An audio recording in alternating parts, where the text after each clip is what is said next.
Hello students, today we will discuss Unit 5.2 of our syllabus PME 301 and that is checks. दोस्तों आज हम अपने syllabus PME 301 का unit 5.2 discuss करेंगे जो है चेक के बारे में। आप में से ज़्यादातर सभी लोगों के बैंक खाते होंगे और आपको बैंक खाता खोलने के बाद वहाँ से एक चेक बुक भी मिली होगी। एटीएम कार्ड भी आजकल देते हैं, चेक बुक भी देते हैं। आप जानते हैं वो एक पतली सी बुकलेट के फॉर्म में होती है जिसमें हल्के मोटे कागज़ के ऊपर कई सारे चेक 10 या 20 फॉर्म जैसे से होते हैं वो छपे हुए अच्छी शाही में अच्छे मोटे कागज़ पे आपको मिलते हैं। वो चेक्स कहलाते हैं। उसकी महत्व क्या है, उसमें क्या क्या चीज़ें होती हैं, कितने तरीके के चेक हो सकते हैं, उसके फ़ायदे क्या हैं, नुकसान क्या हैं, ये हम इस यूनिट के अंदर डिस्कस करेंगे। सबसे पहले हम देखेंगे डेफिनेशन, परिभाषा। चेक किसे कहते हैं?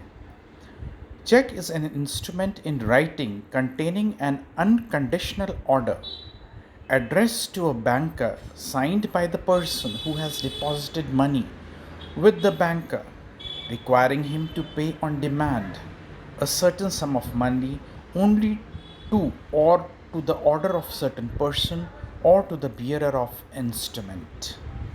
जरा लंबी डेफिनेशन है पर मुश्किल नहीं है। हम कुछ नया सीखने के लिए आते हैं तो हमें अपने दिमाग को, अपनी बुद्धि को खुला रखना चाहिए। हम जो सिर्फ जानते हैं वही जानते रहें तो हमारी ग्रोथ कैसे होगी। तो हम इस डेफिनेशन को देखते हैं। चेक एक लिखित में दिया गया एक आदेश है जिसके साथ कोई कंडीशंस नहीं हैं, जो अपने बैंकर को चेक लिखने वाला दे रहा है कि वो अमुक व्यक्ति को अमुक राशि जो उसने पहले ही जमा कर रखी है इस व्यक्ति को दे दे। According to Section 5 of the Indian Negotiable Instrument Act of 1881 defines the check as a bill of exchange drawn specially on a specified banker and not on express to be payable otherwise than on demand. भारतीय negotiable instrument act 1881 की धारा के तहत, 5वीं धारा के तहत, यह एक विनिमय अथवा विनिवेश का एक तरीका है जिससे एक व्यक्ति बैंकर को आदेश देता है कि वह प्रस्तुत करने पर प्रस्तुतकर्ता को वह राशि प्रदान करे। चेक कैसा होता है उसका यह एक प्रारूप है। आप देखें इसको, ये पुराने तरह के चेक्स हैं जब IFSC कोड नहीं आया था।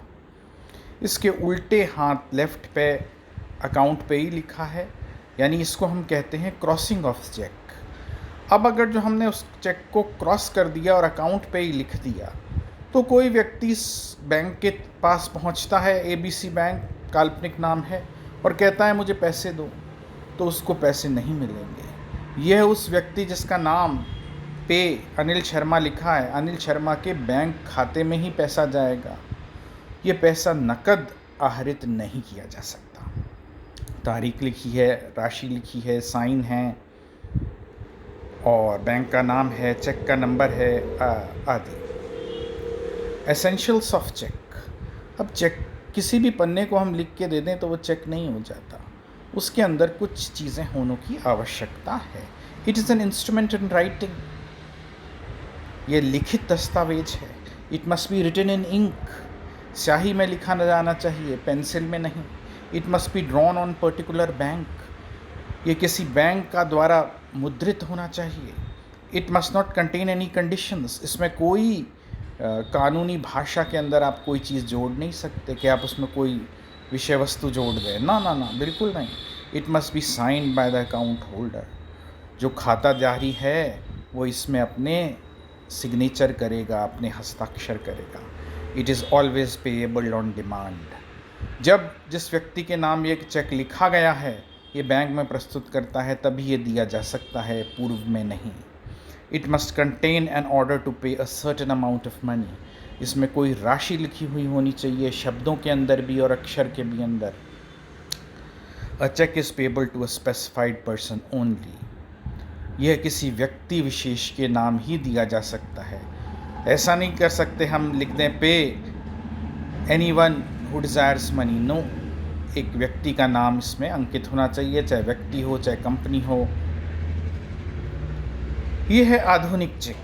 जो वो चेक देखा था हमने वो पुराना चेक था। आजकल जो चेक आ गए हैं वो इस तरह के हैं। आप देखें, इसमें 1 2 3 कुछ ऐसे मैंने लिख दिया है। आप एक एक अक्षर को देखें।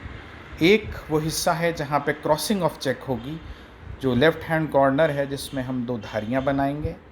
नंबर 2 में पेई नेम, जिस व्यक्ति को हम रुपए देना चाहते हैं उसका नाम अंकित होगा। नंबर 3 जहाँ तारीख लिखी जाएगी, किस तारीख को ये वैलिड है। नंबर 4 वो राशि अक्षरों के अंदर की जितनी हमें देनी है। 5 बैंक का नाम। 6 वह राशि संख्या के अंदर जो हम लिखेंगे। 7 व्यक्ति के हस्ताक्षर, और ये हस्ताक्षर वैसे ही होने चाहिए जैसे कि बैंक के रिकॉर्ड में उस व्यक्ति ने जमा किए हैं। 8 नंबर यह बैंक का नंबर होगा, अकाउंट नंबर। 9 नंबर होगा, यह चेक का नंबर होगा। 10 नंबर ये मोहर से लिखा हुआ कोई अन्य संख्या होगी। तो ये सब चीज़ें हमारे बैंक अकाउंट के अंदर होती हैं और यही प्रदर्शित चेक के ऊपर की जाती हैं। Types of check. चेक अनेकानेक तरीके के होते हैं। Bearer cheque, order cheque, open cheque, cross cheque, antedated cheque, post dated cheque, stale cheque and mutilated cheque. इन सभी को हम आने वाले क्षणों के अंदर डिस्कस करेंगे। बियरर चेक, ये क्या होता है? आजकल ये ज़रा फैशन में कम हो गया है। बियरर का मतलब होता है जो व्यक्ति जिसके हाथ में चेक हो। यानी हम किसी व्यक्ति का नाम लिख दें और हम उसे काट के चेक दे दें। जैसे मैं अनिल शर्मा को एक चेक काट के दे रहा हूँ यहाँ पर, और वह व्यक्ति जाए बैंक में दे कि भाई मेरा भुगतान कर दो, तो ये बियरर चेक कहा जाएगा। इसमें फर्जीवाड़ा होने के चांस हैं क्योंकि कोई रिटन रिकॉर्ड नहीं रहेगा जिस व्यक्ति ने पैसा लिया है उसका, और मैं आगे के अलावा पीछे भी साइन कर सकता हूँ। अनिल शर्मा के सिग्नेचर को भी मैं सर्टिफाई कर सकता हूँ। यानी जो व्यक्ति के हाथ में ये चेक है वह जाके बैंक से जाके पैसा ले सकता है, और ये बियरर चेक कहलाता है। Order cheque. The word or order is written on the face of the check. The check is called order check. Such a check is payable to the person specified therein as in payee or to anyone else to whom it is endorsed. यह भी आजकल अधिक जगह use नहीं आता। इसमें उस व्यक्ति का नाम हो सकता है या वो व्यक्ति किसी अन्य व्यक्ति को भेज दे चेक लेने तो उसका नाम हो सकता है। Open cheque. ओपन चेक को क्रॉस नहीं किया जा सकता, और ये बियरर चेक के समान ही होता है। क्रॉस चेक, जैसा मैंने बताया, उल्टे हाथ में 2 लकीरें खींच दी गई हैं, अकाउंट पे ही है। अब अनिल शर्मा के नाम उसके खाते में पैसा जाएगा। अनिल शर्मा को नकद वो रुपए का आहरण नहीं होगा। इससे क्या है, एक तो फर्जीवाड़ा रुक गया, कोई नकली अनिल शर्मा बन के पैसे नहीं ले सकता। एक कानूनी रूप पे, विधिक रूप पे ये दस्तावेज हो गया कि ये पैसे इस व्यक्ति से इस खाते में ट्रांसफ़र हुए। एंटीडेटेड चेक। आज मान लीजिए 10 अक्टूबर है और आज 10 अक्टूबर ही है। ऐसे एक आदमी 4 अक्टूबर का चेक लेकर आता है बैंक के पास, यानी आज की डेट से पूर्व का, तो वो एंटीडेटेड चेक कहलाता है। और कोई भी व्यक्ति 180 दिन पुराना चेक लेकर बैंक में भुगतान के लिए प्रस्तुत कर सकता है। पोस्ट डेटेड चेक, यानी आज 10 अक्टूबर है और मैं 15 अक्टूबर का चेक काट के दूं।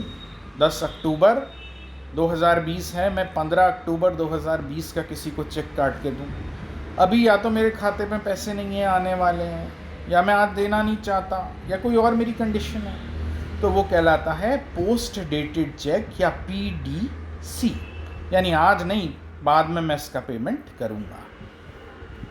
ओके। स्टेल चेक, जो चेक बासी हो गया है वो स्टेल चेक कहलाता है।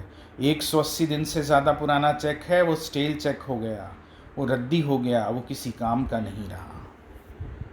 म्यूटिलेटेड चेक, म्यूटिलेशन का मतलब जो कटा हुआ है, फटा हुआ है, जिसमें रबिंग हो रही है, पेन के मार्क्स हो गए हैं, स्याही के निशान हो गए हैं, जो कपड़ों के साथ धुल गया है, पसीना उस पर गिर गया है, टूटा फूटा चेक है, बैंक उसको आदरित नहीं करेगा।